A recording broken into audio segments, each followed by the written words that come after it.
Hello everyone, welcome to the VIP to सब, जहां मिलते हैं आपको एग्जाम रिलेवेंट कंटेंट। मैं विपुल और आज हम लोग बात करने वाले हैं RBPO complete strategy for prelims exams as well as mains examination.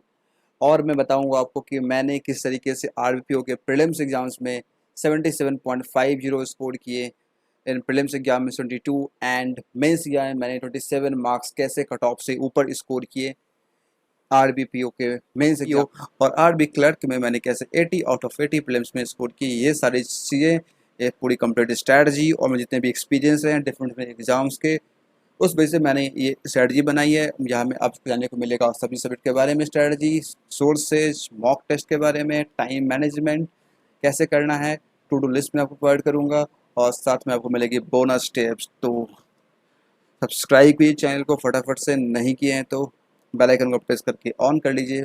बढ़ते हैं आगे। अभी अगर आप देखेंगे आपके जो एग्ज़ाम्स होने वाले हैं आरबीपीओ एंड क्लर्क के, वो कुछ इस तरीके से डेट्स पे हैं। 3 अगस्त, 4 अगस्त, 10 अगस्त, 17 अगस्त एंड 18 अगस्त पे आपके क्लर्क एंड पीओ के प्रीलिम्स एग्ज़ाम्स होंगे। एंड इसके बाद मेंस के एग्ज़ाम जो होंगे स्केल 1 यानी कि पीओ के एग्ज़ाम 29 सितंबर एंड क्लर्क के 6 अक्टूबर को आपके मेंस एग्जाम्स होंगे। अगर आप अभी से कैलकुलेट करोगे तो अप्रॉक्स 45 डेज़ का समय आपके पास है प्रीलिम्स एग्जाम्स में, 45 से 50 डेज़ के आसपास। एंड मेंस एग्जाम्स में आपके 105 डेज़ के आसपास, 105 टू 110 डेज़ के आसपास आपका समय है। तो इन समय को कैसे आप अच्छे तरीके से ऑप्टिमाइज कर सकते हो जिससे आपकी प्रिपरेशन बहुत अच्छी हो जाए और आप एग्ज़ाम आराम से क्लियर कर पाओ। सबसे पहले यहाँ हम बात करेंगे बारी बारी से प्रीलिम्स मेंस दोनों एग्जाम की कंप्लीट स्ट्रेटजी, क्या करना चाहिए, कैसे फॉलो करना चाहिए। शुरू करते हैं प्रीलिम्स एग्जाम से। प्रीलिम्स एग्जाम का पैटर्न अगर आप देखेंगे तो इसके क्लर्क एग्जाम हो या पीओ का एग्जाम हो, दोनों एग्जाम में रीजनिंग एंड क्वांट का सेक्शन होता है और डिफ़िकल्टी लेवल जो होती है वो काफ़ी डिफ़र करता है। क्लर्क एग्जाम आपके बहुत ही ईजी होते हैं एंड जो पीओ एग्जाम होते हैं वो आपके मॉडरेट लेवल के होते हैं, मॉडरेट टू हाई लेवल के आप कह सकते हो। Easy to moderate to high level depend करता है, शिफ्ट टू शिफ्ट वेरी करता है। दोनों में क्वांट रीजनिंग होती है। 40 मार्क्स के 80 मार्क्स के क्वेश्चंस होते हैं। 45 मिनट का टाइम होता है, कंपोजिट टाइम। लेकिन इस बार यहाँ पे कुछ नया हो सकता है, आपको हो सकता है देखने को मिले सेक्शनल टाइमिंग, जो कि यहाँ पे आपको लिखी गई है, जो कि आपको जब एग्जाम से पहले हैंड आउट आएगी उसमें आपको ये बताया जाएगा, क्लियर किया जाएगा अगर ऐसा कुछ होता है तो। इसके लिए आपको रेडी रहना होगा। तो अगर बात करें हम लोग रीजनिंग की, रीजनिंग में कुछ ये टॉपिक्स हैं जो कि आपके एग्जाम में आते हैं। अगर आप बिगिनर्स हो तो आप इन सभी टॉपिक्स को मिसलेनियस टॉपिक में blood relation, inequality, syllogism, coding decoding, direction sense, alphanumeric, जिसमें से ब्लड रिलेशन आजकल जो है काफ़ी हाई लेवल के आ रहे हैं प्रीलिम्स एग्जाम्स में, सबसे अधिक दिक्कत आजकल यही कर रही है। तो इस पर बहुत फोकस होकर सॉल्व करेंगे, सीखेंगे। तो ये सारे टॉपिक्स आपके प्रीलिम्स एग्जाम्स में आते हैं, मिसलेनियस टॉपिक। और ये सारे जो पजल्स आप देख रहे हैं, flat floor, floor, circular, uncertain, linear row, parallel row, days month, year based, digression based and data sufficiency, ये सारे आपके पजल्स एंड ऑल आपको देखने को मिलते हैं प्रीलिम्स एग्जाम्स में। तो इन सबको आपको सीखना है। अगर आप बिगिनर्स हैं तो आपको डेफिनेटली आपको सिंपल यूट्यूब पे सर्च करना है, टॉपिक का नाम लिखना है और आपको यहाँ पे वीडियोज़ मिल जाएगी, डिफरेंट डिफरेंट टीचर्स के मिलेंगे। आप किसी का भी फॉलो करोगे, आप इन सब चीज़ों के बेसिक्स आराम से सीख जाओगे, इसमें कोई दिक्कत आपको नहीं आएगी। सीखने के बाद आपको प्रैक्टिस करनी है। प्रैक्टिस आप अच्छे से करें जिससे आपकी इन सब टॉपिक पे कमांड बढ़ेगी और फिर आप आराम से एग्ज़ाम में परफॉर्म कर पाओगे। ठीक है। अब आप इसे कैसे करोगे प्रैक्टिस, प्रैक्टिस करने की क्या क्या सोर्स हो सकते हैं। आप सिंपल आप यूट्यूब पे सर्च करोगे, क्लासेस चल रही होती हैं डिफरेंट डिफरेंट टीचर्स के, वहाँ पे जाओगे, आपको प्रैक्टिस चल रही होती है जिससे आप फॉलो करके आराम से इन सब चीज़ों को कंप्लीट कर सकते हो। सेकेंड, प्रैक्टिस के लिए आप यहाँ पे मॉक टेस्ट का यूज कर सकते हो। मॉक टेस्ट का यूज करो। मॉक टेस्ट में आपको मिसलीनियस क्वेश्चन मिल जाते हैं एक जगह पे टाइमर के साथ, वहाँ पे आपकी प्रैक्टिस अच्छे से हो जाएगी। तो प्रीलिम्स एग्जाम्स की रीजनिंग में इतना ही करना, इससे अधिक करने की कोई जरूरत आपको नहीं है। All right, now move to next section that is quantity aptitude, जिसमें आपको यहाँ पे देखने को मिलते हैं डेटा इंटरप्रिटेशन में tabular plus line plus bar, different different kinds के जो चार्ट होते हैं डेटा इंटरप्रिटेशन में वो आपको देखने को मिलते हैं। डबल पाई चार्ट, कैसलेट डीआई काफ़ी फेवरेट हो चुकी है, हर प्रीलिम्स एग्जाम्स में लगभग पूछे जाते हैं and you have to prepare for that. अब इसके बाद आपको यहाँ पे मिसलियस क्वेश्चंस में आपको number series, wrong number, missing number, simplification, approximation, quadratic equation, ये सारी चीज़ें आपको देखने को मिलते हैं मिसलिनियस में। अर्थमेटिक में अगर बात करें तो वर्ड प्रॉब्लम्स के फॉर्म में क्वेश्चंस होते हैं, वेरिएबल वेज एक्स वाई वाले क्वेश्चंस होते हैं, डेटा सफिशिएंसी क्वेश्चंस में देखने को मिलते हैं एंड क्वांटिटी कंपैरिजन। अब इसका लेवल कैसा रहता है, लेवल जो रहता है डेटा इंटरप्रिटेशन का, यहाँ पे आप मान के चलो आपको यहाँ पे 3 DI देखने को मिलेगी अगर, तो 3 DI में से आपको जो 2 DI होगी काफ़ी अच्छे लेवल की होगी। क्वेश्चंस जो होंगे डेटा को इंटरप्रेट करना आसान होगा, बहुत डिफिकल्ट नहीं होगा, लेकिन इसके जो क्वेश्चंस होते हैं वो क्वेश्चन काफ़ी लेंदी होते हैं, जिसे करने में आपको थोड़ा समय लगता है और समझना पड़ता है। तो उस टाइप के क्वेश्चन की प्रैक्टिस करें जिससे आप ये चीज़ आराम से कर पाएंगे। और इसके लिए आपको सिंपल इसी चैनल पे बने रहना है। इस चैनल पे बहुत सारी DI पहले से अवेलेबल भी है और टाइम टू टाइम आपको मॉक टेस्ट के फॉर्म में डिफरेंट फॉर्म में कराई जाएगी, तो वहाँ से आप प्रैक्टिस आराम से कर सकते हैं। और ये मिसलेनियस की चीज़ देख रहे हैं आप, अब इसका लेवल भी थोड़ा सा अलग सा हो चुका है। सिंप्लीफिकेशन में रूट वाले, सर्ट्स वाले, पावर वाले जो क्वेश्चंस होते हैं वो ज़्यादा आ रहे होते हैं, इंडेक्स वाले क्वेश्चंस ज़्यादा आ रहे होते हैं। इसके लिए आपको कुछ नहीं करना है, just stick to this channel. इस चैनल पे बहुत सारे मैंने करवा रखे हैं, राउंड नंबर से, मिसिंग नंबर से, पुराने पुराने वीडियोज़ हैं उसे भी आप दे सकते हैं। और अब जो क्लासेस शुरू होंगी उसमें भी आपको प्रीलिम्स की जो क्लास शुरू होंगी उसमें भी आपकी सही देखने को मिल जाएगी। अर्थमेटिक में अगेन इस चैनल पे अवेलेबल है एक प्लेलिस्ट का नाम है अर्थमेटिक सीरीज, जहाँ पे अगर आप जाएंगे वहाँ पे आपको अर्थमेटिक की हर सारी टॉपिक्स मिल जाएगी। और रिसेंट मैं नया स्टार्ट किया है एक mains unlocker batch. Mains unlocker में अर्थमेटिक की मैं टॉपिक वाइज करवा रहा हूँ, जिसे भी आप यहाँ पे फॉलो कर सकते हैं अपने अर्थमेटिक को अच्छा करने के लिए। तो बस इतना ही करना है। इसके अलावा अगेन आपको वही प्रैक्टिस करनी है। आप क्विज अटेम्प्ट कर सकते हैं, डिफरेंट वेबसाइट पे क्विज अवेलेबल होते हैं, वहाँ से कर सकते हैं। और आप साथ में आप यहाँ पे मॉक टेस्ट दे सकते हैं। तो जिनका जो बिगनर्स हैं उनको इतना सारा काम करना होगा, लेकिन जो पहले भी एग्ज़ाम दे चुके हैं, फिर से इस साल एग्ज़ाम दे रहे हैं, उनका बेसिक्स क्लियर होगा। अगर नहीं क्लियर तो क्लियर कर लें, अगर क्लियर है तो आप डायरेक्ट आप प्रैक्टिस सेशन में आ सकते हैं। प्रैक्टिस सेशन पे आएँ, लेकिन प्रैक्टिस को करने से पहले आपको कुछ चीज़ जानना बहुत ज़रूरी है।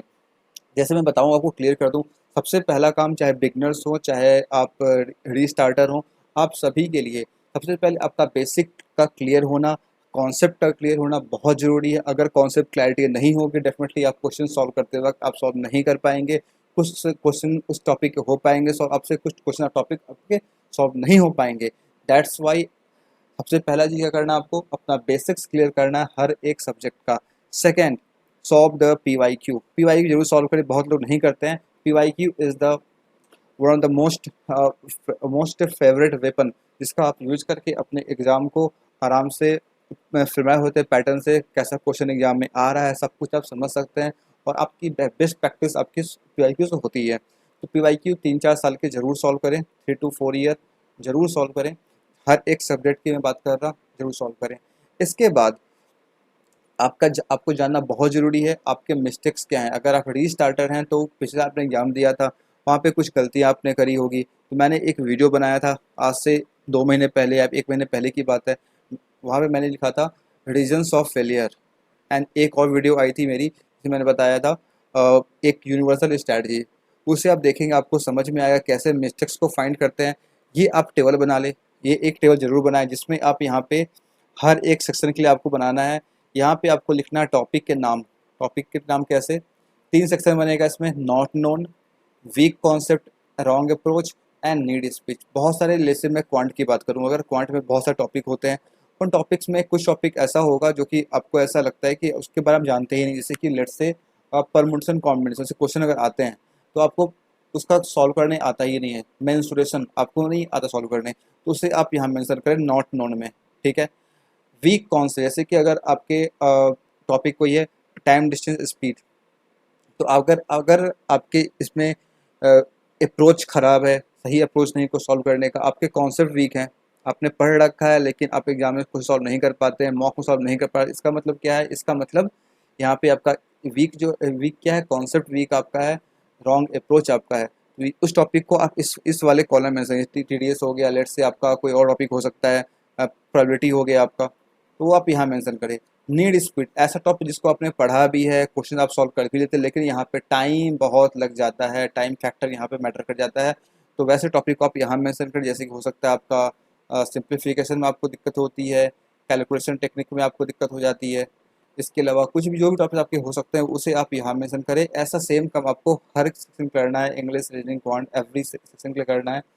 जहाँ पे आप सिर्फ प्रीलिम्स को देखते हुए नहीं, आपको मेंस को देखते हुए करना है, क्योंकि साथ में मेंस की तैयारी भी आपको करनी पड़ेगी, तभी आपका एग्जाम क्लियर हो, तभी आपको जॉब मिलेगी। प्रीलिम्स से कुछ नहीं होता, आपको मेंस भी क्लियर करना ही पड़ता है। तो इससे आप ज़रूर प्रिपेयर करें। इसको प्रिपेयर करने के बाद आपको करना है क्या, वर्क ऑन मिस्टेक्स। आपके जो भी मिस्टेक्स हैं, जो भी आपने प्रिपेयर किया टेबल में, उसके अकॉर्डिंग उसे आप सही करने में लग जाएं। ये काम आपको जरूर से करना है। इससे करने के बाद तो आपको बस एक चीज़ रह जाती है, वो practice, practice and practice that is the key to success. आपको प्रैक्टिस करनी है, मॉक के फॉर्म में करें, क्विज के फॉर्म में करें, यूट्यूब पे करें, डिफरेंट क्लासेस से करें, जैसे करना है वैसे करें। ये चीज़ आपको जरूर करनी है, हर एक सेशन की मैं बात कर रहा हूँ। आई थिंक ये काफ़ी क्लियर हो गया होगा, आपको समझ में आया होगा। नाउ प्रीलिम्स का मैंने समझा दिया। ये जो अप्रोच मैंने बताया है, ये सिर्फ प्रीलिम्स के लिए ही नहीं था, ये मेंस के लिए भी था। Now moving to the mains. तो मेंस में सबसे शुरुआत करते हैं हम लोग पैटर्न से। एग्जाम का पैटर्न कैसा होता है, यहाँ पे कुल मिला के आते हैं आपको 5 सेक्शन। इस 5 सेक्शन में से reasoning, computer, general awareness, language English या हिंदी जो आप चूज करें, न्यूमेरिकल एबिलिटी यानी कि क्वांट। तो ये साइड 5 टॉपिक होते हैं। क्लर्क हो, पीओ हो, दोनों का सब कुछ सेम होता है। Number of questions, marking system, time, सब कुछ सेम है। इस बार नया हो सकता है कि आपको यहाँ पे सेक्शन टाइम देखने को मिले, उसके लिए आप यहाँ पे अलर्ट रहेंगे। अब इन 5 सेक्शन में कैसे करें, क्या करें, तो सबसे इम्पॉर्टेंट चीज़ यहाँ पे ये है कि आपको अ, अपने एग्ज़ाम रिलेवेंट चीज़ों को देख करके तैयारी करनी है, और जितना जिस सब्जेक्ट का वेटेज है उतना समय उसे देना है। अगर आप देखोगे यहाँ पे, तो क्वांट और रीजनिंग का जो वेटेज होता है, हर एक क्वेश्चन 1.25 मार्क्स के होते हैं। तो टोटल 200 मार्क्स का पेपर आपका होता है, जिसमें से 100 मार्क्स आपके यहाँ पे क्वांट एंड रीजनिंग ले जाते हैं। बाकी 3 सेक्शन जो है, language, general awareness and computer, आपके 100 मार्क्स के होते हैं। तो अ, जिस सेक्शन का जितना वेटेज है उतना टाइम आपको उस पर देना है, उतना प्रिपरेशन आपको करना है। साथ में अपने वीकनेस और वीकनेस को और आपके जो स्ट्रॉन्ग पोर्शन है उसका भी ध्यान रखना। दोनों के कॉम्बिनेशन को बनाकर आपको चलना है, ताकि हर एक पेपर में हर एक सेक्शन का आपका कट ऑफ आता है अलग से, जिसे आपको क्लियर करना पड़ता है। अदरवाइज किसी भी सेक्शन में आप क्लियर नहीं कर पाएंगे। आप कितना भी अच्छा स्कोर क्यों ना कर लें, आप फाइनल सिलेक्शन नहीं ले पाएंगे। That is the thing and that you have to understand very clear. Okay, तो सर बात करते हैं लोग रीजनिंग की। रीजनिंग में जो भी चीज़ आपने अभी देखा था, जो भी मैं बताया आपको टॉपिक प्रीलिम्स एग्जाम्स में, वो सही सारे के सारे टॉपिक सेम रहते हैं। मेंस एग्जाम में फ़र्क क्या होता है, लेवल लेवल चेंज हो जाता है, वेरिएबल्स बढ़ जाते हैं। जैसे कि पजल्स आप देखोगे, पजल्स में आपको यहाँ पे 4 से 5 पजल देखने को मिल जाते हैं, 20 से 25 क्वेश्चन मेंस एग्जाम में। इसमें 2 3 4 वेरिएबल वही पजल होते हैं। अगर आप प्रीलिम्स देखोगे, प्रीलिम्स में आपको 2 वेरिएबल मैक्सिमम देखने को मिलते हैं, 2 वेरिएबल मैक्स टू मैक्स। लेकिन वहीं मेंस एग्जाम में 3 4 वेरिएबल भी आपको देखने को मिल जाते हैं। सिटिंग एलिमेंट, साथ में ब्लड रिलेशन, इस तरह के डिफरेंट कॉम्बिनेशन बनाए जाते हैं, ताकि थोड़े से टॉपिक को थोड़ा सा और कॉम्प्लेक्स बनाया जाए। मिसलियंस में जैसे आपने देखा हो, direction sense, inequality, decoding, coding decoding, input output, इस बार भी वही सेम चीज़ होता है, लेकिन डायरेक्शन सेंस कैसा होता है, कोडेड। इनइक्वालिटी कैसा हो जाएगा, कोडेड। इनपुट आउटपुट कैसा हो जाएगा, इसमें भी आपको कोडिंग लगा दिया जाएगा। या फिर डिफरेंट डिफरेंट चीज़ आपको यहाँ पे की जाती है, बॉक्स वाले पजल, कुछ भी नए आपके नए टाइप के क्वेश्चन आपको देखने को यहाँ पे मिल सकते हैं। इसके अलावा थर्ड टॉपिक आपका होता है क्रिटिकल रीजनिंग। इससे आपको 5 से 8 क्वेश्चन देखने को मिलते हैं, और 5 से 8 क्वेश्चन जो होते हैं काफ़ी अच्छे क्वेश्चन होते हैं। Course of action, assumption and inference based question. तो ये सारे टॉपिक आपके मेंस एग्जाम में आते हैं। तो पहला काम क्या करना है आपको, मेंस एग्जाम में अगेन आपको प्रीवियस ईयर क्वेश्चन को सॉल्व करना है, और फिर जो मैंने बताया था अभी आपको लिस्ट बनाना है, कौन से टॉपिक आपके वीक है, कौन सी आप नॉट नोन है, और कौन में आपको स्पीड चाहिए। क्योंकि ये मेंस एग्जाम है, मेंस एग्जाम आरबी का एग्जाम है, यहाँ पे आपको क्लर्क एग्जाम में खासकर आपको स्पीड की रिक्वायरमेंट बहुत ज़्यादा होगी, तभी आप मैक्स टू मैक्स क्वेश्चन को सॉल्व वहाँ पे कर पाओगे एग्जाम में। तो स्पीड आपको पूरे के पूरे प्रीलिम से लेकर के मेंस तक हर जगह आपको बनाए रखनी, तभी आप यहाँ पे अच्छा कर पाओगे, अदरवाइज अच्छा नहीं कर पाओगे। अब इस सबको करें कहाँ से, कैसे करें, तो सबसे इम्पॉर्टेंट ये है कि आप अपने स्ट्रेंथ वीकनेस वाले जो मैंने बताया आपको, नो योर मिस्टेक्स वाले जो टेबल था उसको फॉलो करें। और जो भी आपका वीक टॉपिक है, जैसे कि पजल सॉल्व करने में आपको दिक्कत होती है, तो आप सिंपल सर्च करें यूट्यूब पे, पजल्स, मेंस पजल फॉर आरबीपीओ। जिससे जैसे आपको कई टीचर मिल जाएंगे, जिनके मैं सोर्स आपको बताऊंगा at later state of this video, जहाँ पे मैं आपको बताऊंगा चैनल्स के नाम या फिर टीचर्स के नाम जिसको आप फॉलो कर सकते हैं। उन्हें आप फॉलो करेंगे, टॉपिक का नाम लिखें, सिंपल यूट्यूब पे सर्च करें, आपको वीडियोज़ मिलेगी, उससे आप प्रैक्टिस आराम से कर सकते हैं। ठीक है? तो इस तरीके से आपको प्रैक्टिस करनी है, जो भी मैंने लिखा है यहाँ पे टॉपिक को, आपको इसे ज़रूर से ध्यान से करना है और पीआईक्यू सॉल्व करेंगे, जहाँ से आपको एनालाइज़ हो पाएगा पेपर के लेवल का, ज़रूर से करें। इसको इस तरीके से फॉलो करें और कोई भी डाउट अगर हो आप मुझसे पूछ सकते हैं, टेलीग्राम ग्रुप ज्वाइन कर लें, कमेंट करके आप पूछ सकते हैं, I will reply. And data sufficiency is very important. Data sufficiency questions ज़रूर आते हैं आपके मेंस एग्जाम में और इसे भी करना बहुत इंपॉर्टेंट है। तो practice practice and practice, that's the key to score good in reasoning section. Reasoning में प्रैक्टिस बहुत करें, क्योंकि इसमें जो पेपर का लेवल होता है आरबीपीओ क्लर्क का बहुत हाई नहीं होता है। आप कर सकते हो, मैक्सिमम लोग इसी में अच्छा स्कोर करते हैं रीजनिंग में, क्योंकि पेपर प्रैक्टिस अगर आपकी अच्छी है, कॉन्सेप्ट की क्लैरिटी है, डेफिनेटली आप अच्छा स्कोर यहाँ पे कर जाओगे और एक आपको जो बेसिक लीड होता है, लीड क्रिएट करना, वो आप इस सेक्शन से कर सकते हो। Move to next one, that is quantity aptitude, जहाँ पे आपको देखने को मिलेंगे तीन तरह के टाइप के questions. First one data interpretation, जो कि आपको 3 से 4 डीआई मिल जाएगी, 15 से 20 क्वेश्चंस मिल जाएंगे इसमें logical DI, cascade DI, Venn diagram वाले, अर्थमेटिक और भी कुछ भी डिफरेंट डिफरेंट टाइप्स के पैराग्राफ बेस्ड कैस्केड डीआई आपको देखने को मिल सकती है। मिसलेनियस में आपको अगेन मिलेंगे wrong number series, missing number series, double number series, triple number series, variable Y number series, so on. Algebra के क्वेश्चंस मिल जाएंगे, नंबर सिस्टम आपको यहाँ मिल जाएगी। तो अलजेब्रा एंड नंबर सिस्टम, इसका तो वेटेज काफ़ी बढ़ता जा रहा है हर एक मेंस एग्जाम्स में। अर्थमेटिक में आपको मिल जाएंगे 15 से 20 क्वेश्चन, जिसमें वर्ड प्रॉब्लम से question, data sufficiency, single filler, double filler, quantity comparison, probability and mensuration, ये सारे टॉपिक आपको यहाँ पर देखने को मिल जाते हैं, जिसमें से क्वालिटी के ऊपर डीआई भी आ सकती है, मेंसुरेशन पर डीआई आ सकती है। तो अर्थमेटिक मतलब सब कुछ एक साइंक होता है, पूरा सिंक्रोनाइज तरीके से आपको प्रिपरेशन करनी होती है हर एक चीज़ों की। अब आपको करना क्या क्या है, कैसे करना है, ये चीज़ आपको जानना बहुत ज़रूरी है। पहले आपको प्रीवियस क्वेश्चन सॉल्व करके आपको समझ लेना है कि क्या पेपर का लेवल चल रहा है, और जो आपने मिस्टेक वाला टेबल बनाया है उससे आपको बना कर रखना, ताकि आप उसके अकॉर्डिंग दोनों को एक सिंक्रोनाइज वे में आप यहाँ पे प्रैक्टिस कर पाएँ और अपने प्रेजेंटेशन को अच्छा अच्छा बना पाएँ। अगर आप देखोगे टू डू लिस्ट मैंने तैयारी की है आप लोगों के लिए, इसमें आपको इस सारे टॉपिक्स को कवर करना है बिल्कुल तेज़ी के साथ। शुरू कैसे करना है आपको, नंबर सिस्टम से, अलजेब्रा, फिर percentage, simplification, approximation, ratio, proportion, average, profit loss, so on so on so on so on. अब ये सारी चीज़ें सर करे कहाँ से, टॉपिक तो मुझे ही पता है ना, तो करे कहाँ से, तो मैं बता दूँ आपको यहाँ पे।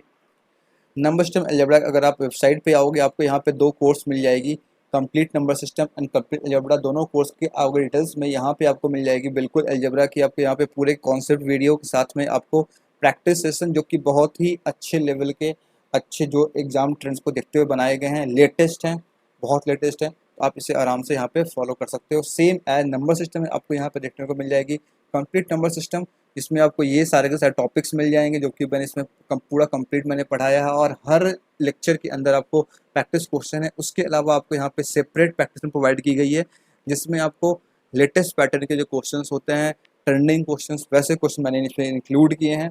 तो आप इसे यहाँ पे जरूर से फॉलो करो, इसे आप यहाँ पे इनरोल कर सकते हो। आपको यहाँ पे अच्छी का डिस्काउंट भी मिल जाएगी, अगर आप यूज़ करते हो कोड VIP449, आपको 50% डिस्काउंट पे ये आपको कोर्स मिल जाएगी।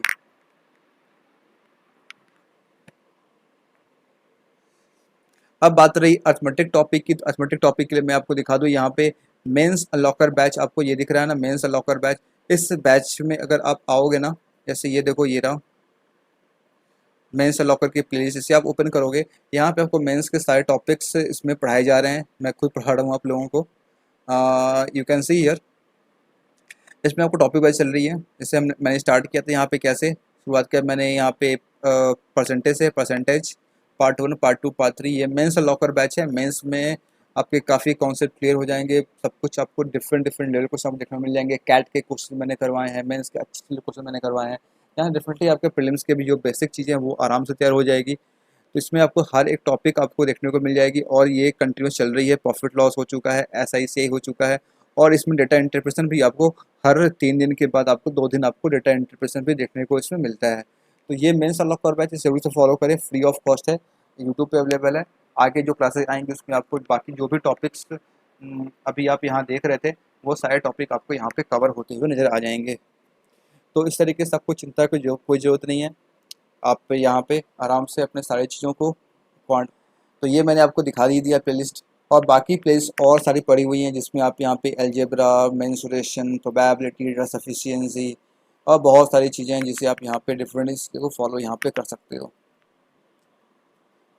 Now let's talk about the next section, that is language, English, Hindi for the mains examination. तो इंग्लिश की बात करूँ, मैं पहले हिंदी के बारे में बता थोड़ा सा आपको। हिंदी में मैंने आज तक पेपर अटेम्प्ट किए ही नहीं है, तो how can I provide you a better strategy. So I think I am not a good person, I am not the person to explain each and everything for Hindi language. English मैंने दिए हैं, काफ़ी अच्छे score रहे हैं मेरे, तो English को मैं बता रहा हूँ आप लोगों को। जो टॉपिक्स आपके मेंस एग्जाम्स में आते हैं, क्योंकि प्रीलिम्स एग्जाम्स में आपके होते नहीं आरबीपीओ में, हम बाकी डिफरेंट एग्जाम्स में आईपीएस एसबीआई में प्रीलिम्स एग्जाम्स में इंग्लिश होते हैं। उसके अलावा जो एक्स्ट्रा टॉपिक्स जो आपके आते हैं मेंस एग्जाम में, जहाँ फोकस किया जाता है, वो कुछ टॉपिक्स मैंने यहाँ पे लिखे हैं।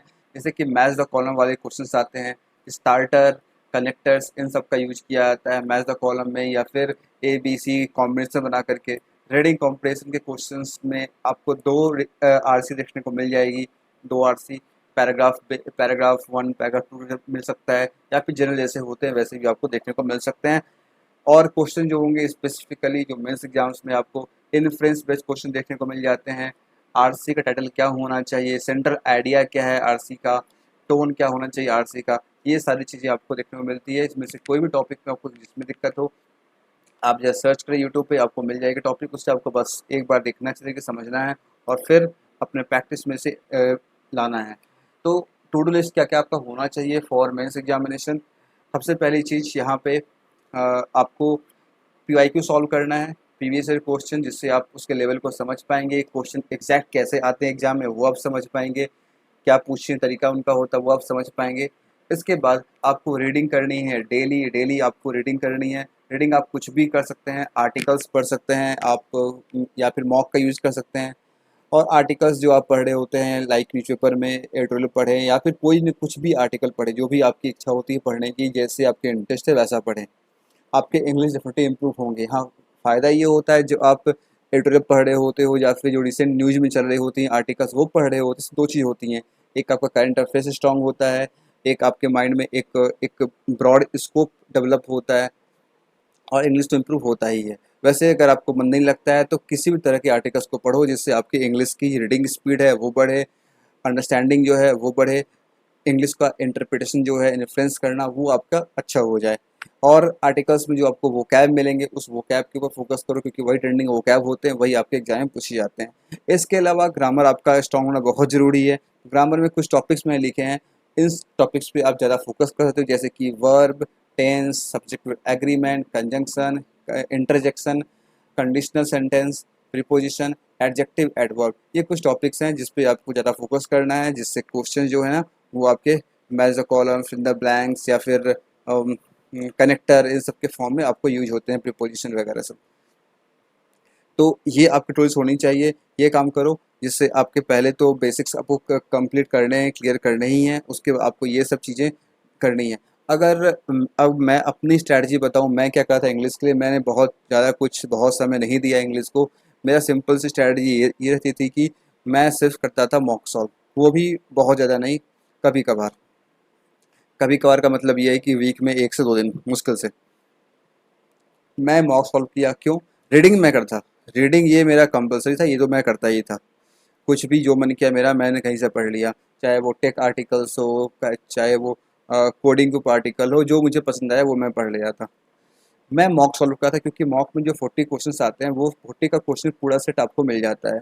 और इस मॉक में क्या होगा, जितने भी टाइप के क्वेश्चन आते हैं वो सारे टाइप के क्वेश्चन आपको एक जगह इकट्ठा मिल जाएंगे। तो आपको ये दिक्कत नहीं होगी कि मैंने आज आर्टिकल्स पढ़ा, या फिर मैंने आज सिर्फ एरर के क्वेश्चन सॉल्व किए, मैंने आज सिर्फ पैराजम्बल ही सॉल्व किया। वो चीज़ आपको डिफरेंस क्रिएट नहीं होगी, वो सारे के सारे क्वेश्चन आपको एक जगह मिल जाएंगे, और एग्जाम पैटर्न में मिल जाएंगे। तो आप अगर मॉक सॉल्व करते हो तो ओवरऑल पूरी इंग्लिश प्रिपरेशन जो होगी वो आपके हाफ एन आवर में उससे एनालाइज करोगे तो 1 घंटे 2 घंटे और उसमें आपकी कंप्लीट हो जाएगी। तो एक बेस्ट तरीका होता है मॉक के थ्रू करने का। तो जैसे आपको सूट करे वैसे आप करो, लेकिन ज़रूर करो। नेक्स्ट चलते हैं हम लोग जनरल अवेयरनेस, बैंकिंग अवेयरनेस की बात करें तो जनरल अवेयरनेस में आपका एग्ज़ाम जो है वो 29 सितंबर को होंगे पीओ के मेंस और 6 अक्टूबर को क्लर्क के मेंस एग्ज़ाम। तो अभी आपके लिए इम्पॉर्टेंट मंथ जो होंगे इस एग्ज़ाम के लिए, important month September, August, July and June. हाँ, जनरली टीचर्स बोलते हैं कि आप 6 मंथ को कवर करो, जैसे आपको करना भी चाहिए ताकि आप मैक्सिमम क्वेश्चन सही से अटेम्प्ट कर पाओ। लेकिन आप 6 मंथ कवर करो, लेकिन ये जो मंथ्स मैंने बताए हैं ये आपके फोकस मंथ होने चाहिए, इस पे आपको ज़्यादा फोकस करना है। ऑलराइट, आप किसी भी एक दो सोर्स को फॉलो करो और मल्टीपल रिवीजन करो। मल्टीपल रिवीजन पे फोकस करना, मल्टीपल रिवीजन आपको करना है, क्विज अटेम्प्ट करना है, जो भी एग्ज़ाम में जैसे क्वेश्चंस आते हैं वैसे क्विज आपको अटेम्प्ट करने हैं ताकि आपको क्विज के फॉर्म में ऑप्शन को चूज करने की हैबिट बनी रहे। मैं कुछ टॉपिक आपको बताऊंगा अभी यहाँ पे। ये टू डू लिस्ट है जिस पे आपको बिल्कुल फोकस करना है, पढ़ना तो सब कुछ ही है लेकिन इन सब पे ज़्यादा फोकस करना है। आरबीआई सर्कुलर, आरबीआई के सर्कुलर नोटिफिकेशन प्रेस रिलीज जो भी होते हैं उससे क्वेश्चंस भर भर के आपके एग्जाम में आते हैं, स्टेटमेंट बेस्ड क्वेश्चंस आते हैं। तो उसे अच्छे से पढ़ो और उसके नोट्स बनाओ, या फिर जैसे आप करते हो वैसे करो, नोट्स बनाओगे तो ज़्यादा बेटर होगा, आपको जब लिखोगे तो आपकी याद हो जाएगी चीज़ें। सेकेंड, गवर्नमेंट स्कीम को फॉलो करो। गवर्नमेंट स्कीम जो भी रिसेंट आ रही हैं, इसमें रिसेंट डेवलपमेंट हो रहे हैं, जो भी न्यूज में रह रही हैं, वैसे स्कीम को जरूर कवर करो। इसके बाद गवर्नमेंट के न्यू इनिशिएटिव जो भी कुछ रही है, कुछ भी न्यू लॉन्च हुआ, कुछ भी नई चीज़ें आई, उस पर फोकस करना। वैसे जो न्यूज़ आते हैं उस पर फोकस करके हमें पढ़ना है। इलेक्शन अभी कंप्लीट हुआ है, न्यू गवर्नमेंट फॉर्म हुई है, न्यू गवर्नमेंट की पोर्टफोलियो क्या है, कौन से मिनिस्टर्स को क्या, कौन से मिनिस्ट्री किसको अलॉकेट की गई है। इसके अलावा इलेक्शन कमीशन ऑफ इंडिया की कौन सी आर्टिकल होती है, किस आर्टिकल से मॉडल कोड ऑफ कंडक्ट होता है, या फिर किस आर्टिकल से पीएम एंड डिफरेंट मिनिस्टर्स जो हैं वो ओथ लेते हैं। ये सारी चीज़ इलेक्शन रिलेटेड जो भी चीज़ें हैं उसे आप ज़रूर से पढ़ के जाना, क्वेश्चन आने के चांसेस बहुत हाई होंगे। इसके अलावा डिफरेंट डिफरेंट पार्टी को जो हाईएस्ट वोट किससे मिले हैं, ये सब चीज़ का एक बेसिक जो नॉलेज है आई थिंक आपको होगा ही, आपने अगर उसे फॉलो किया होगा इलेक्शन के न्यूज़ को तो वो चीज़ आपसे क्वेश्चन पूछे जा सकते हैं। इसके अलावा एग्रीकल्चर, फार्मर, ग्रीन इनिशिएटिव, इन सब पे क्वेश्चंस आते हैं। फार्मर रिलेटेड जो भी कुछ हो, जैसे कि फसल बीमा योजना हो गई, किसान क्रेडिट कार्ड हो गया, ऐसे कुछ भी जो न्यूज़ में रह रही हैं, या फिर कोई फर्टिलाइज़र है, या फिर कोई न्यू टाइप के क्रॉप है, ऐसा कुछ भी अगर है तो उन सब से क्वेश्चन पूछे जा सकते हैं, तो उस पर फोकस आपको करना है। अवार्ड से क्वेश्चन पूछ जाते ही हैं, जनरल अवार्ड जो होते हैं वो, उसके अलावा स्पोर्ट्स रिलेटेड चैम्पियनशिप, ये वो दिस दैट जो भी न्यूज़ में रहे हैं वो आपको कवर करना है। अपॉइंटमेंट पे बहुत ज़्यादा इधर फोकस मत करना। गवर्नमेंट के जो अपॉइंटमेंट्स हैं, गवर्नमेंट ऑफ इंडिया के ऑफिशियल्स, इसके अलावा बैंक के ऑफिशियल्स, इस पे आपको ज़्यादा फोकस करना है। या फिर कोई अगर ऐसी ऑर्गेनाइजेशन है जो कि न्यूली फॉर्म हुई है तो वैसे ऑर्गेनाइजेशन के अपॉइंटमेंट पे आपको ज़्यादा फोकस करना है। रैंक एंड इंडेक्स, जो आरबीआई के जो रिपोर्ट आते हैं ना, एनुअल रिपोर्ट एंड एक और रिपोर्ट आती है, उन सब रिपोर्ट पे फोकस करना, उसमें क्या हाईलाइट दिए गए हैं। बैंकिंग रिलेटेड जो रैंकिंग इंडेक्स आती है उस पर फोकस करना। क्लाइमेट रिलेटेड, पासपोर्ट, ये सब जो डिफरेंट डिफरेंट आ रहे होते हैं उस पर आपको पूरा एक अच्छा एक फोकस करके पढ़ना होगा कि टॉप 10 में कौन सी कंट्री है, किस चीज़ के लिए किसको अवार्ड दिया गया, काफ़ी डिटेल्स क्वेश्चन पूछे जाते हैं। तो इन सब टॉपिक को आपको फोकस करना है। वैसे और भी मैं एनालाइज करके आपको और भी एक अच्छे तरीके से मैं आपको नेक्स्ट वीडियो में मैं एक टॉपिक वाइज सब कुछ मैं बताने की कोशिश करूंगा ताकि एक आपको अच्छा आइडिया मिल पाए विथ एग्जांपल्स, जिससे आप उसे बेटर रेट कर पाएंगे। इस पे आपको फोकस करना है। Now talk about the static GK. क्या स्टैटिक जीके हमें पढ़ना चाहिए? स्टैटिक में दो चीज़ें होती हैं, एक बैंकिंग स्टैटिक, एक होता है current affairs, sorry general general knowledge की स्टैटिक्स। तो इससे क्या क्वेश्चन एग्जाम में आते हैं, क्या पढ़ना चाहिए कि नहीं पढ़ना चाहिए? देखो, अगर आपके एग्जाम में क्वेश्चन आएंगे भी जनरल नॉलेज के स्टैटिक बेस्ड क्वेश्चन, तो वो जो करंट इवेंट पे बेस्ड क्वेश्चंस आएंगे। करंट इवेंट मीन्स व्हाट, अगर कोई इवेंट हो रहा है कहीं पे या फिर कोई भी चीज़ ऐसा हो रहा है जो न्यूज़ में रही है, उससे रिलेटेड जो आपके स्टैटिक पोर्शन बन रहे हैं वो आपसे पूछ जाते हैं। जैसे कि रामसर साइट अभी रिसेंटली कल परसों डिक्लेयर किया गया है, 2 साइट ऑफ बिहार, तो उससे रिलेटेड आपसे बिहार से कुछ क्वेश्चन पूछ सकते हैं। सेम एज डिफरेंट डिफरेंट चीज़ जो भी स्टैटिक से रिलेट कर जाती हैं वो पूछ सकते हैं। बैंकिंग में क्या पूछ सकते हैं? बैंकिंग में स्टैटिक पोर्शन वहाँ से पूछेंगे, लाइक जो आरबीआई की सर्कुलर आ रही है, कुछ नए न्यू अपडेट्स हो रहे हैं, उस अपडेट्स में मान लो की बात हो रही है एनबीएफसी के ऊपर कुछ नए रेगुलेशन आए, ठीक है, तो एनबीएफसी के बारे में कुछ क्वेश्चन पूछ लेंगे। लेट्स सपोज जो पूछ लेंगे जितने भी एनबीएफसी है, ऑल एनबीएफसी जो है नॉन बैंकिंग सिस्टम्स, उसे रेगुलेट कौन करता है? इसका आंसर मुझे बताना आप कमेंट बॉक्स में, कौन करता है। तो ऐसे क्वेश्चन जो हैं स्टैटिक बेस्ड क्वेश्चन पूछे जा सकते हैं, थोड़े बहुत, बहुत कम। ठीक है, तो इस पे आप अपनी देख लेना कितना फोकस करना चाहते हो, लेकिन मेरे हिसाब से आपको ये सब चीज़ आनी चाहिए, क्योंकि आगे इंटरव्यू आप देने जाओगे, वहाँ भी आपको जरूरत पड़ेगी, तो बाद में टाइम मिलेगा नहीं। अभी से बेटर है इसे आप कवर कर लो। Next talk about computer awareness. Computer awareness में अगर आप देखोगे ना, तो यहाँ पे 40 क्वेश्चंस आपके एग्जाम में आते हैं। 0.25 मार्क्स के क्वेश्चंस होते हैं, सॉरी 0.5 मार्क्स के क्वेश्चंस होते हैं एक क्वेश्चन, एंड 20 मार्क्स के आपके क्वेश्चन हो गए। ठीक है, और क्वेश्चन देखोगे, क्वेश्चन काफ़ी लंबे लंबे होते हैं, तो टाइम आपको जाता है। रीड करोगे, मार्क करोगे, टाइम आपको लगेगा। जितने जनरल अवेयरनेस में आप सॉल्व करोगे, जहाँ पे आपको एक क्वेश्चन के 1 मार्क्स मिलेंगे, वहीं पे आपको इस क्वेश्चन में एक क्वेश्चन में हाफ मार्क्स मिलेंगे। वहीं साथ ही साथ यहाँ पे आपको कट ऑफ जो होती है वो सेक्शन कट ऑफ भी आती है, यानी कि इसे आपको क्लियर करना ही पड़ेगा। तो क्या फोकस करना चाहिए? बहुत लोग करते क्या हैं, कंप्यूटर अवेयरनेस को टोटली इग्नोर करते हैं, या फिर इस पर बहुत ज़्यादा फोकस करते हैं। तो ये दोनों चीज़ बिल्कुल गलत है। ना तो आपको कम्प्लीटली इग्नोर करना है, ना ही आपको बहुत ज़्यादा फोकस करना है। You have to walk on the middle of the road. आपको बिल्कुल बीच में चलना है। फोकस करेंगे, इग्नोर भी नहीं करेंगे, उतना ही पढ़ेंगे जिससे हमारा काम हो जाए। तो कंप्यूटर अवेयरनेस में कुछ टॉपिक्स हैं जिससे क्वेश्चंस आपके एग्जाम में आते हैं। बेसिक बेसिक चीज़ें हैं, जो कंप्यूटर की बेसिक चीज़ें होती हैं, बेसिक एप्लीकेशन। उसके अलावा जो यूजर एक्सपीरियंस होता है उसके बेस पे क्वेश्चंस होते हैं, जो कि डेली लाइफ में आप यूज कर रहे होते हो। MS ऑफिस, इंटरनेट यूज कर रहे होते हो आप। उसके अलावा हिस्ट्री ऑफ कंप्यूटर, जो उसकी हिस्ट्री रहे हैं, जनरेशन वगैरह। उसके अलावा नेटवर्क टोपोलॉजी, नेटवर्किंग लेयर, ये सारी चीज़ें आपसे पूछी जाती है। Internet related like virus, different different things, networking, ये सब क्वेश्चन पूछे जाते हैं। आपको इसके लिए सिंपल कुछ नहीं करना, only you have to just capsule PDF मिल जाएंगी आपको बहुत सारी। मैंने लास्ट से शेयर भी किया था, मैं फिर शेयर कर दूंगा आपको इस टेलीग्राम ग्रुप के ऊपर।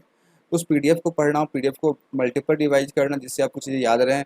बस इससे आपके आराम से कंप्यूटर क्लियर हो जाएंगे। मैंने भी यही सेम काम किया था, जस्ट मैंने कैप्सूल पढ़े थे, क्योंकि देखो कैप्सूल में क्या था ना कि हिस्ट्री ऑफ कंप्यूटर, जो कि आप लगातार भूलते हो। नेटवर्किंग में क्या होता है कि किस लेयर पे कौन से डिवाइस आपको सेट करना है, जैसे कि राउटर किस लेयर पे लगेगा, ऐसे क्वेश्चन जो आते हैं।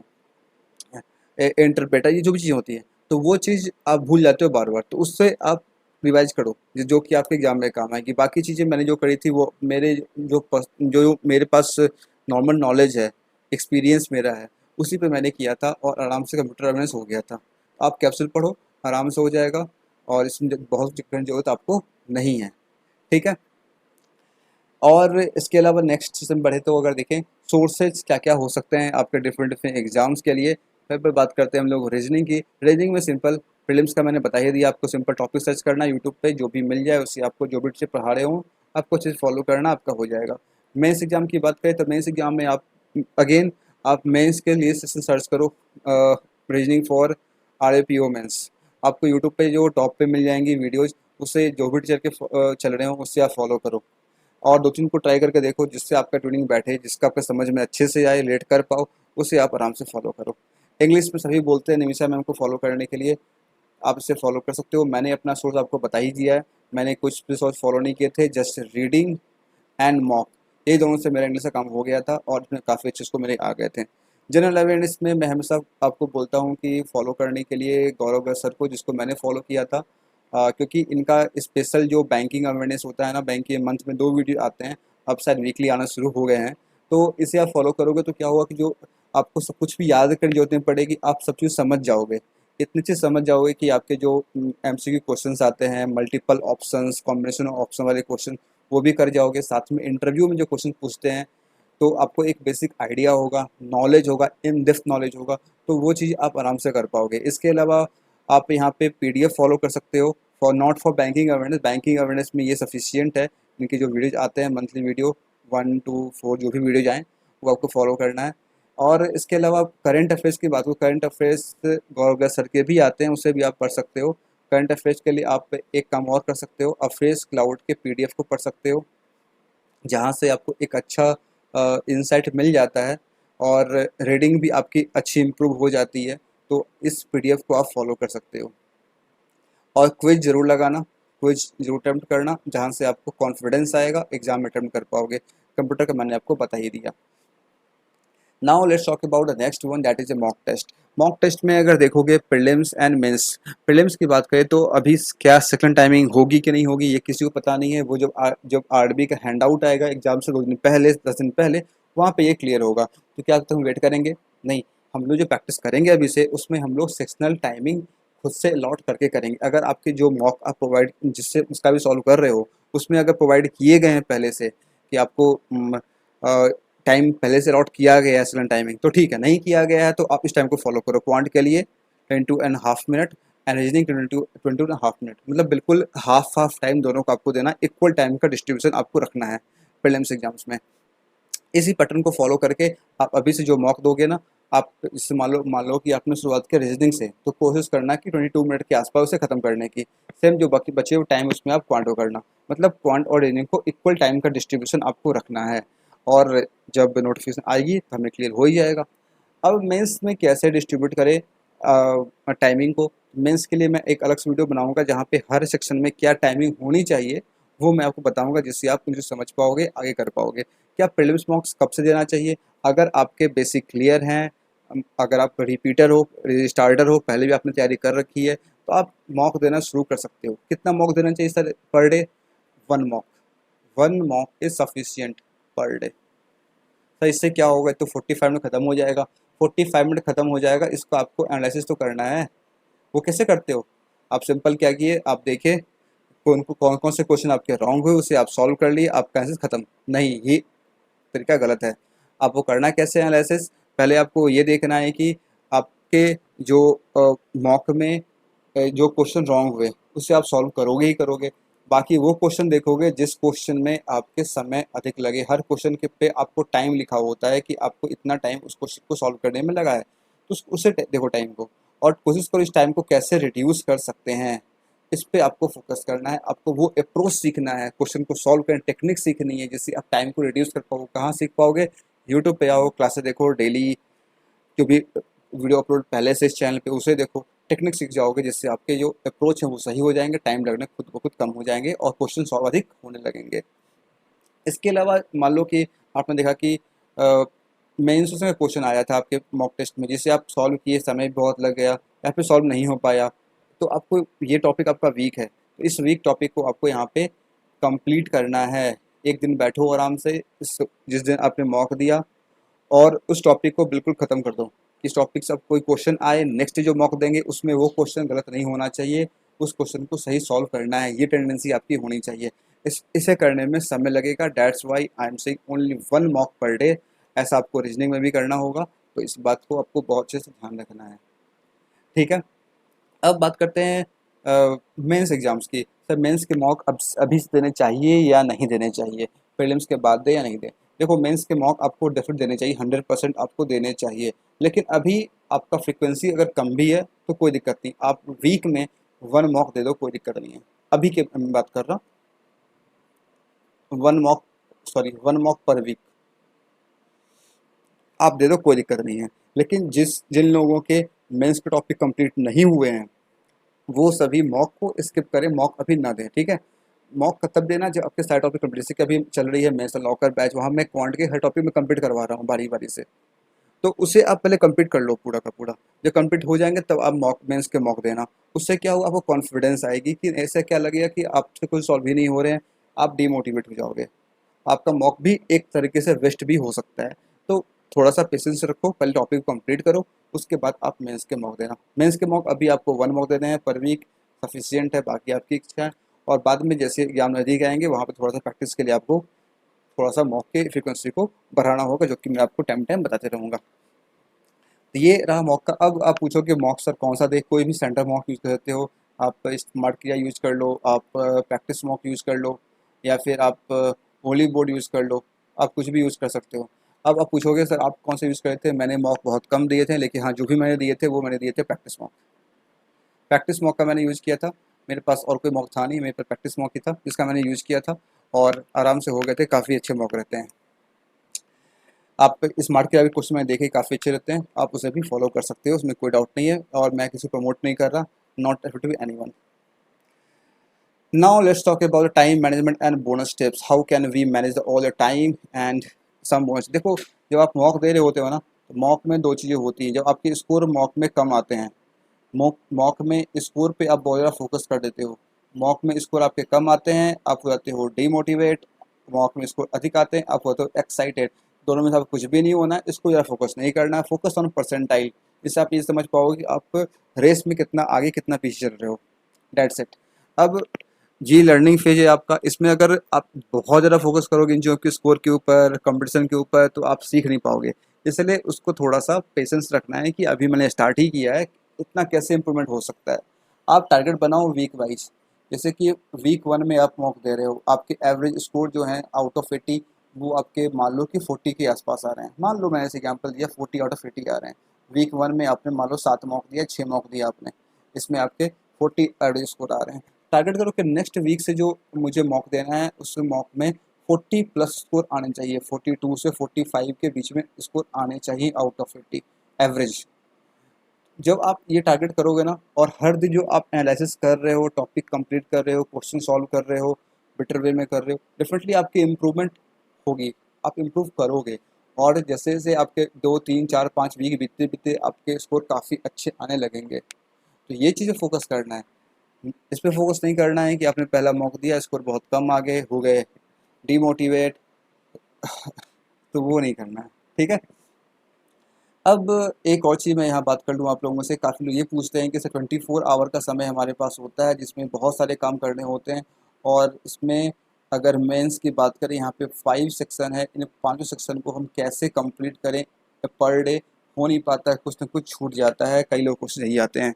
देखो मेरा मानना सिंपल ये है कि अ, आपको क्या करना है, आपने टेबल तैयार किया है ना, वीकनेस वाली टेबल, वो टेबल प्लस आपके पास जो अवेलेबल टाइम है, अवेलेबल टाइम, इस दोनों को आप ऑप्टिमाइज सिंक्रोनाइज कर दो, और उसका एक ऑप्टिमल यूज करना है अपने आपकी वीकनेस, आपके स्ट्रेंथ के अकॉर्डिंग, और अवेलेबल टाइम के अकॉर्डिंग। आपके पास टाइम है उसे आपको 2 3 टुकड़ों में बांट लेना है।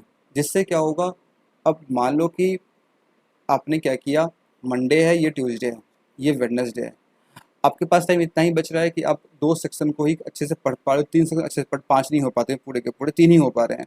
आप क्या करो, मंडे को आपने मान लिया आपने क्वांट पढ़ लिया, आपने इंग्लिश पढ़ लिया, आपने जीए आपको पर डे पढ़ना ही है अगर डेली फॉलो करते हो तो।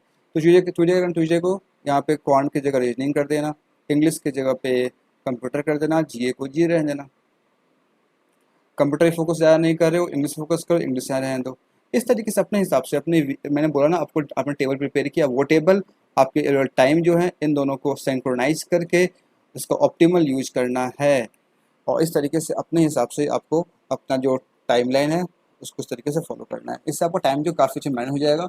आपके प्रेशर मत ले इस चीज़ का कि 5 सेक्शन है पर डे, पाँचों करेंगे, और करने के लिए हाफ एन आवर कर रहे हैं, हर सेक्शन को टाइम दे नहीं पा रहे हैं, और सेटिस्फेक्शन भी नहीं मिल रहा है कि मैंने कुछ पढ़ा भी है। तो ऐसा काम ना करें, 2 3 को ही करें लेकिन अच्छे से करें, ये मेरा मानना है। तो इसको आप इस तरीके से फॉलो कर सकते हैं।